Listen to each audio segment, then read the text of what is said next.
Hello बच्चों, let's read the question. Half life period of C14 is.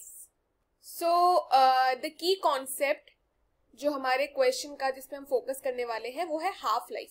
अब half life क्या होती है? देखिए, हाफ लाइफ ना एक कैरेक्टरिस्टिक प्रॉपर्टी होती है जो कि आपको रेडियो एक्टिव आइसोटोप्स में देखने को मिलती है. Radio active isotope. सो क्या इसका मतलब ये है कि जो C14 क्वेश्चन में मेंशन किया वो एक रेडियो एक्टिव आइसोटोप है? बिल्कुल. C14 का पूरा नाम है carbon 14. Carbon 14 radio active isotope. अब हाफ लाइफ का सिंपल मीनिंग होता है कि उतना टाइम जितने में एक सैंपल के हाफ अमाउंट ऑफ एटम्स जो है वो हो जाएगी डीके. ओके, उसको हम लोग कहते हैं हाफ लाइफ. ठीक है.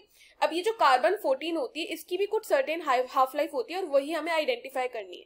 बट ये कार्बन 14 का यूज कहाँ होता है? कार्बन 14 का सबसे ज्यादा यूज हम लोग रेडियो एक्टिव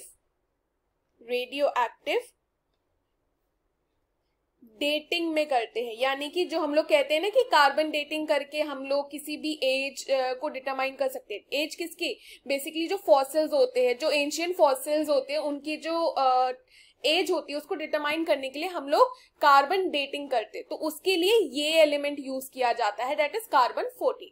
फाइन. सो अब हम बात करते हैं कि कार्बन 14 की हाफ लाइफ क्या है.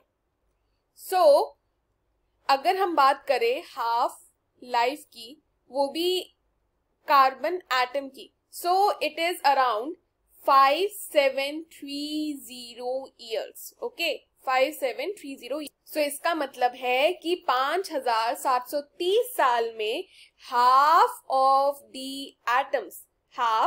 द ओरिजिनल कार्बन 14 के जो एटम्स है वो डिके हो जाएंगे. ओके, तो ये जो चीज है ये हमें याद रखनी है. अब अगर हम ऑप्शन देखें तो सबसे पहला है 500 ईयर. तो 500 ईयर तो बहुत कम हो गया, राइट? इसको अगर हमें कुछ अप्रॉक्स करना हो तो हम इसको 5000 कह सकते हैं, राइट? 5000 ईयर कह सकते हैं और वो ऑप्शन बी में गिवन है. अगेन 50 ईयर्स अगर आप देखोगे तो 50 ईयर्स बहुत छोटा ड्यूरेशन है, right? 5 into 10 to the power 4. अगर मैं 5 इंटू 10 टू द पावर 4 को लिखूं, कैसे लिखेंगे? 5, 1, 2, 3 एंड 4. तो ये तो 50,000 ईयर्स हो गए ना, ये तो बहुत बड़ा टाइम हो गया. अगेन ये भी सही नहीं है. So the correct answer for the given question is option B, 5000 years. Okay students, I hope you have understood the question well. Best of luck.